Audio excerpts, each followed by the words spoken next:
Jeg hedder Anders Thorbøll, og jeg er uddannet jurist, og i den forbindelse studerede jeg et år i Frankrig på et institut i Nice, der hed Institut Européen des Études Internationales. I dag er mit forhold, at jeg er formand for Dansk-Fransk Handelskammer,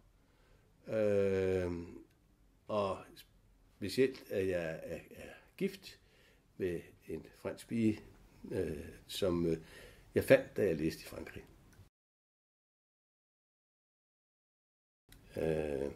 Anekdoter. Ja, der kan jeg fortælle, at jeg sammen med mine danske kammerater, det var der i studenteroprørets tid, det var nu færdigt, men i de første år efter, der var man jo meget på vagt. Så, og der var så på kollegiet, hvor vi boede, der var opstilling valg til kollegiet. Og der var så en venstreorienteret og en højreorienteret liste, og så var der en ekstrem højreorienteret og en ekstrem venstreorienteret liste. Det var alle sammen korsikanere. Det var alt sammen noget med, at der skulle være flere grammofonplader i diskoteket, og der skulle være bedre sportsfaciliteter osv. Men vi lavede vores egen liste, La Liste des Étrangers, og den havde et punkt på programmet, det var fri adgang til drengenes og pigernes bygning. Og det blev en fantastisk succes.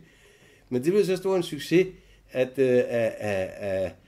lige pludselig så kom der nogen i kafeteriet, som ikke så særlig studenteraktive ud, og havde cotton coats på, og jeg blev kaldt op til generalsekretæren for instituttet, og fik at vide, at jeg skulle lige tænke på, at jeg ikke havde nogen opholdstilladelse.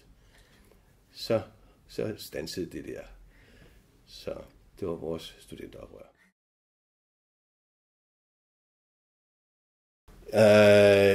Det har jo haft en meget betydning, fordi det var et europæisk institut, jeg læste på. Og i og med, at jeg havde læst EU-ret og EU-politik, da jeg så var færdig, var der folkeafstemning om Danmarks indtræden i EF. Og ved den folkeafstemning, jeg ville ned og læse videre til en fransk doktorgrad, og det startede først i oktober. Og så tog jeg kontakt til Havnstrup Clemmensen, som på det tidspunkt var formand for Det Konservative Folkeparti, og også formand for komiteen for Danmarks indtræden i EF.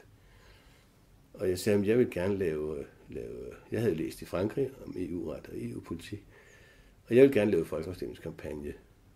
Og han måtte selv, om det skulle være for de konservative eller for komiteen. Og det synes jeg var en god idé. Jeg sagde, at jeg ville gøre det for halv fagforeningsløn. Og det sagde han var en god idé, og så gjorde jeg det. Og det endte så med, at jeg i virkeligheden blev ansat i det konservative parlamentsgruppes sekretariat, og var der i 10,5 år i Luxembourg. Så det havde stor betydning.